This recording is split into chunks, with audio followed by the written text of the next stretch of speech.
I'm sitting here today with Kevin Davis of Kevin Davis Insurance Services to talk about directors and officers' liability for the community association insurance industry.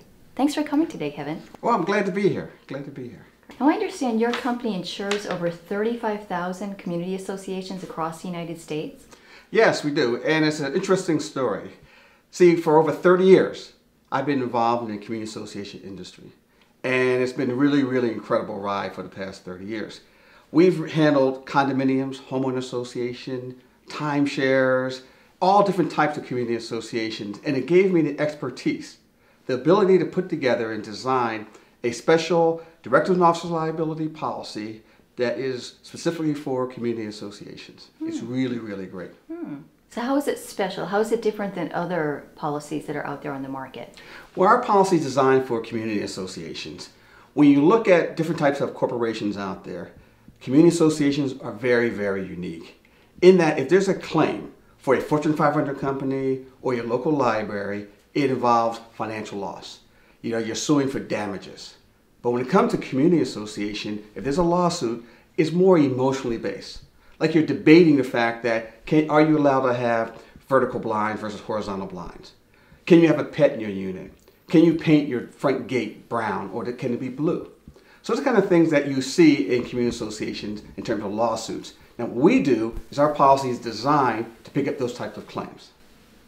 Now if I'm a board member, why would I need directors and officers liability? Okay, as a board of directors member, your job every day is to preserve, enhance, and protect the value of your community association. So if you go out there and somebody disagrees with what you're doing, or somebody doesn't like what you're doing, or somebody doesn't like decisions you make, you can be held personally liable. So as a result, you require a directors and officers liability policy to protect you.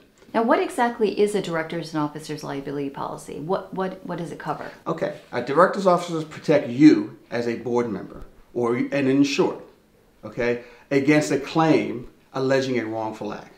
So there are three things you're looking for. You have to be an insured. An insured means any person who's a director or an officer. It could be a past director or a current director. It's a volunteer, employees, and the community association manager. So that's the insured. And then you have a claim. And a claim is a written demand for monetary or non-monetary relief. That's important because, again, if you're going to be a battle in a community association, it's not the monetary part of it, it's the non-monetary relief that's important. And in terms of what a wrongful act is, it's any act, error, and omission. The key word there is any act. So if you're an insured and you have a claim against you for an act, a wrongful decision on your part, that's why you need directors and officers liability insurance for a community association. What do we do with a claim if a claim is presented to us? How do we handle the claim? All right, so when a claim comes in, you notify us as soon as possible. The biggest problem we have right now today is that board of directors get a claim and they sit on it. They give it to their attorney or they give it to their property manager and they don't know what to do, and then all of a sudden you have something called late reporting of a claim.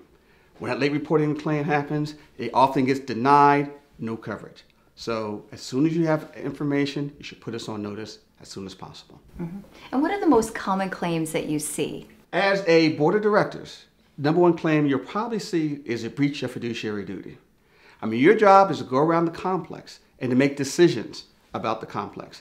If you see somebody whose door is not painted properly, if you see a basketball court out there and it shouldn't be out there, your job is to notify them so that they can take care of their violation.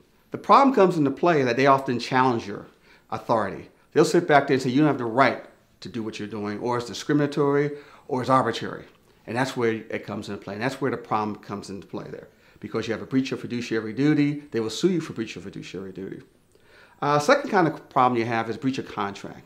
You as a board of directors, you enter into contracts all the time.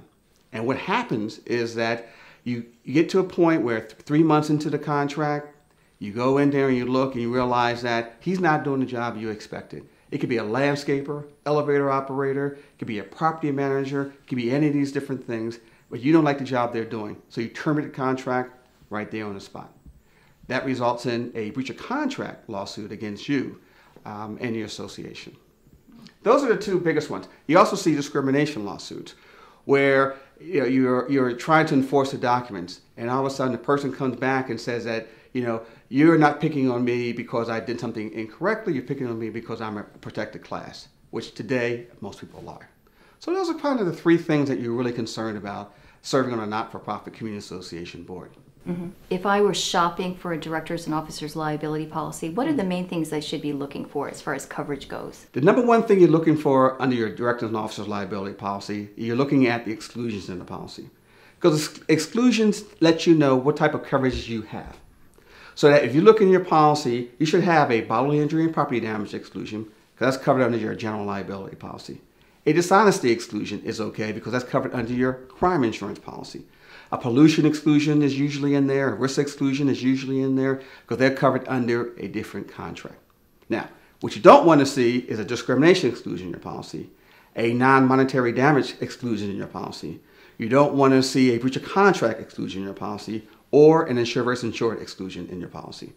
That's the way you tell the difference between a good D&O contract and one that's not very good, or one that has many, many exclusions. The exclusions are the key to the coverage. Mm-hmm. Well, thank you for coming today, Sure, Kevin. I'm glad to be here. Yeah. I'm glad to be here. Well, this conversation gave us a little bit of insight into Kevin Davis Insurance Services and its products. Thanks for watching.